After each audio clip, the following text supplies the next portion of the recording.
Hello guys, this is വൈൻസൈറ്റ് അപർണ. ഇപ്പോൾ ഞങ്ങൾ പോകുന്നത് വേമ്പറയ്ക്കാണ് കേട്ടോ. വേമ്പറയ്ക്ക് എന്തിനാണെന്ന് ചോദിച്ചെന്ന് വെച്ചാൽ ഇതിൻ്റെ അവസാനം വരെ വീഡിയോ കാണാം കേട്ടോ. അങ്ങനെ ഞങ്ങൾ ഓട്ടോറിക്ഷയിൽ കയറി തത്തമംഗലം വഴിയാണ് കേട്ടോ വേമ്പറയ്ക്ക് പോകുന്നത്. അങ്ങനെ ഞങ്ങൾക്ക് ഒരുപാട് നേരത്തെ കാത്തിരിപ്പിന് ശേഷമാണ് ഒരു ബസ് കിട്ടിയത്. ബസ്സിലൂടെ പോകുമ്പോൾ ഒരുപാട് നല്ല നല്ല കാഴ്ചകളും നാട്ടിൻപുറത്തെ കാഴ്ചകളൊക്കെ നമുക്ക് കാണാം കേട്ടോ. അവിടെ നിന്ന് ഞങ്ങൾ വേമ്പറ എത്തിയ ഒരു ടാക്സി കയറിയിട്ട് അവിടെ പോകുന്ന സമയത്ത് ഒരു ചെറിയ വഴികളിലൂടെയാണ് നമ്മൾ വേമ്പറ അമ്പലത്തിലോട്ട് പോകുന്നത്. അവിടെ ഓട്ടോറിക്ഷയിലൂടെ തന്നെ പോകണം കേട്ടോ. ബസ്സുകൾ അതിൻ്റെ ഉള്ളിൽ കയറ്റില്ല. പിന്നെ അങ്ങനെ ഞങ്ങൾ അമ്പലത്തിൽ പോയി തൊഴുതി. അമ്പലത്തിൻ്റെ ഉള്ളിൽ വീഡിയോസൊന്നും എടുക്കാൻ പാടില്ല കേട്ടോ. അപ്പം ഞാൻ പുറത്തു നിന്ന് മാത്രം ആലുമരവും അങ്ങനെയുള്ള കാര്യങ്ങളൊക്കെ എടുത്തതിന് ശേഷം എൻ്റെ നെറ്റിയൊക്കെ കണ്ടല്ലോ, അവിടുത്തെ മുത്തശ്ശി എന്നെ ഭസ്മമൊക്കെ ഇട്ട് തന്ന് അനുഗ്രഹിച്ചതാണ് കേട്ടോ. അവിടെ നിന്ന് നേരെ ഞങ്ങൾ ഈ സ്റ്റോപ്പിലെത്തി.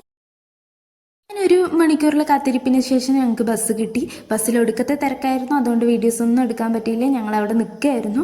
അതിന് ശേഷം 1 മണിക്കൂറാണ് കേട്ടോ വെയിറ്റ് ചെയ്തത്. അപ്പോൾ ആപ്സും കാര്യങ്ങളൊക്കെ ഇതാക്കുകയാണെങ്കിൽ ഇങ്ങനെയുള്ള സ്ഥലങ്ങളിലായിരിക്കും കൂടുതൽ പ്രിഫർ ചെയ്യുന്നുണ്ടാവുക. അപ്പോൾ ഗൈസ്, ഇത്രയൊക്കെയുള്ള എൻ്റെ ചാനൽ സബ്സ്ക്രൈബ് ചെയ്യുക. അപ്പോൾ ബൈ ഗൈസ്.